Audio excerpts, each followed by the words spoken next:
Merhaba Küt TV'nin araştıran insanları. Alexander Smith isimli gizemli bir adam 2118 senesinden geldiğini ve eski bir CIA ajanı olduğunu iddia ediyor. İlk duyduğunda insanın kulağına birazcık deli saçması gibi geliyor. Ancak adamın garip konuşmasına, anlattıklarına ve gösterdiği fotoğraflara baktığınızda insanın kafasında binlerce soru işareti oluşuyor. Adam anlattıklarını oldukça uzun uzadıya sıralıyor. Bu yüzden videoyu birkaç parçaya böleceğim.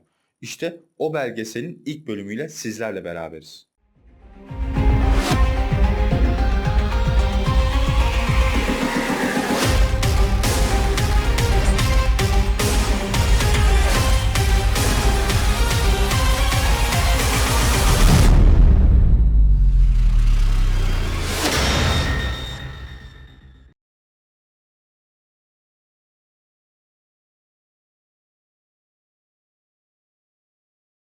Nice to meet you too.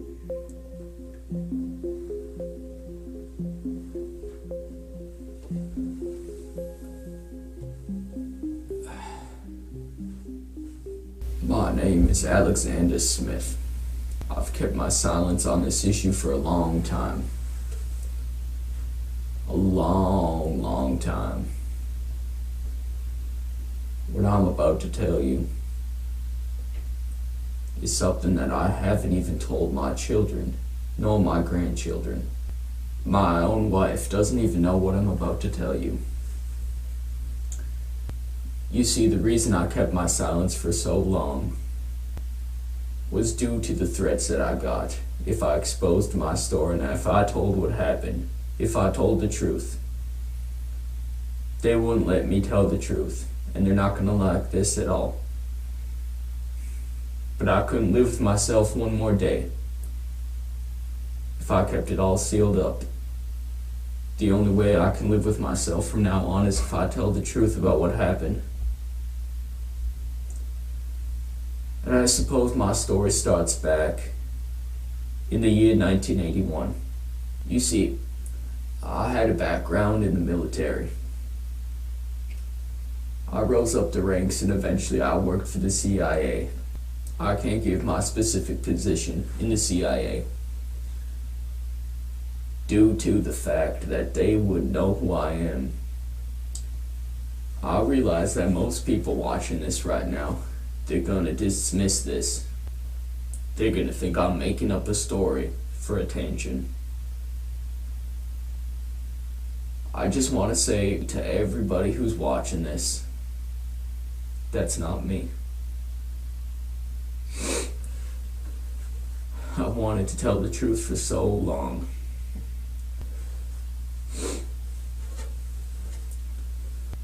My story starts back in the year 1981. I had previously worked for the CIA, but at the time in 1981, I was working a local job as a car repairman. I had nothing to do with the CIA.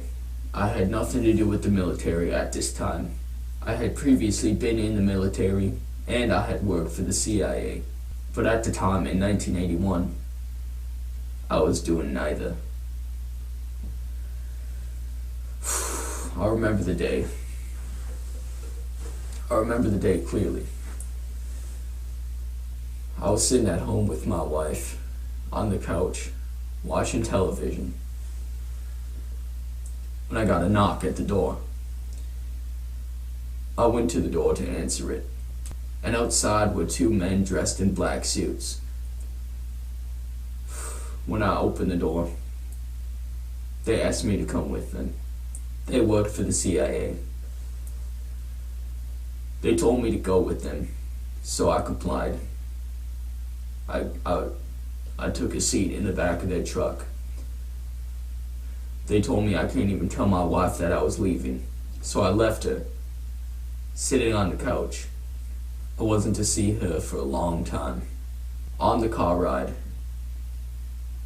they explained to me that they can't tell me exactly where we're going.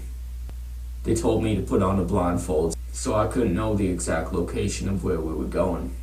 Eventually the car stopped, and I began to hear helicopter blades going. They told me to keep coming with them and at the time I was still wearing a blindfold. And soon thereafter we were in a helicopter flying. After what I would estimate would be about 45 minutes, the helicopter landed. They took off my blindfold, and they told me we were in this top secret military base. They couldn't tell me the exact location of where I was. A few different men wearing black suits ushered me into an underground facility at the base. Now remember, I haven't a clue where this base was. They brought me underground. I had to climb down a very long ladder that went deep underground. And eventually we reached the bottom. I looked around and I saw a very long hallway. They told me to come with them down the hallway. Now, having worked for the Central Intelligence Agency, I had a little bit of an idea of what we were doing. You see, back when I worked for the CIA, they were telling me about this one project in which they would test the limits of space and time itself. And they were working with top scientists on how to solve some of the biggest issues facing our Earth. I wasn't exactly sure what, but I had remembered that I had previously signed up. Now remind you, this was around 10 years before. I worked for the CIA in the 1970s, and they come get me around 10 years later. After walking down this long hallway, there was a room on the right side. They told me to come into the room, and inside the room I saw this contraption with wires, and it was made of metal. Very big contraption. It was a big cube. Wires sticking out, gauges on the side. I didn't know exactly what to think of it. And I remember clear as day, one of the scientists came up and he told the other men wearing the black suits that they could leave. And they stepped out of the room and closed the door. It was just me and this one scientist inside the room. The scientist, he told me, "This is a time machine." Obviously, I was in shock. Now, I knew the CIA had developed previous technologies before they came out. It's just how it is. The technologies that you're using right now, like smartphones, they were developed around 30 years prior to them actually being released. So you can only imagine what technologies they have right now. Upon that man telling me it was a time machine, he soon told me that I was going to be the first test subject. I was going to be the first one. He told me there was a high probability of me getting hurt or dying, and that I could not opt out. He reminded me of when I signed up as a test subject for advanced technologies. I complied. He had me put on this metal helmet in which there was only a small slit in which I could look out. He said this was to help protect from the radiation involved. I also had to put on this tin suit to also help prevent radiation. He told me the main concern in doing this test was radiation. Now you see, we didn't know exactly what was going to happen. We didn't know if it would work. Sat me in a small room and we had many meetings. I had meetings with various scientists telling me what to expect, telling me what to do during the process of the actual time traveling itself. They told me what to do. They told me to lay still. You see, in the contraption, you had to lay down on your back. And they would pick you up on a stretcher and slide you into this one slot. Inside the slot, it was pitch black once they closed the door to the slot. And I hadn't a clue what was inside of there, what was about to happen to me. After having various meetings about what was going to happen, we decided it was finally time to go through with it. and we were ready for the initial test. I went inside of the machine, as we had previously tested and as we had previously rehearsed. I felt as if I was ready. They told me that if they were ever successful in getting me back, that I could never tell my wife, nor my children, nor my grandchildren, nor nobody. The last thing they want is for me talking to you right now, here today. But I'm going to tell you about my story. So upon being put inside the time machine, it was pitch black and pitch silent. I couldn't hear a thing. Eventually, after about 5 minutes of being inside of there, I started to feel lightheaded. And suddenly, there was flashes of bright light that seemed to be inside my own eyelids. I looked around, laying on my back, and I could see nothing, just white light flashing in my eyes every couple seconds. Eventually, I went unconscious. It was sort of like a fading out. My consciousness sort of faded out. And then I woke up. I was lying on a hospital bed. I thought something had gone wrong with the experiment, and I was still in the year 1981. I looked around, and I was alone in my room.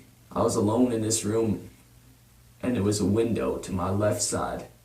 To the left side of the hospital bed, there was a window, and there were drapes on that window, so I couldn't see out it, but I knew it was daytime because there was light peeking in. After looking at the window, I looked right ahead of me, and in front of me was something that I've never seen before. It was a glass screen. It looked as if it was a piece of glass, hovering a couple of inches in front of the wall. Now, I figured this was inside of some sort of military hospital that they had developed advanced technology the public was not aware of. But as I looked around, I saw some things that were very strange, very different, to say the least. I looked to my left side, and sitting next to the hospital bed was a table. The table was glass, and I could see right through it, and I could see the ground. Now this table, it was simply a tabletop, a glass tabletop floating, and I could see nothing outside supporting it, floating approximately 2 feet off of the ground. And on top of this glass tabletop, there was a couple of cups. One of them appeared as if it was full of water. Now, this wasn't any sort of advanced technology that we had in our present year of 1981. Eventually, a nurse walked into the room I was staying in.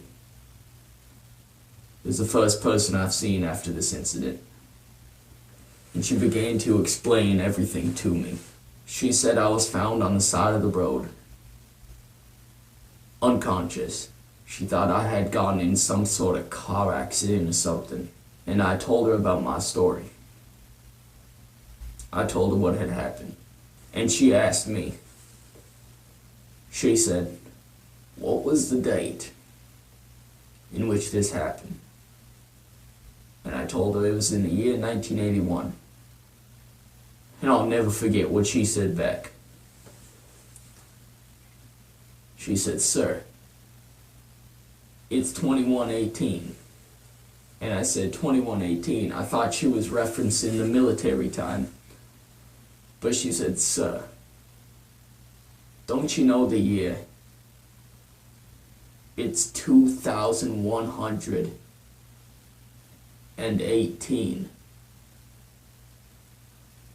I didn't believe what she was saying at first.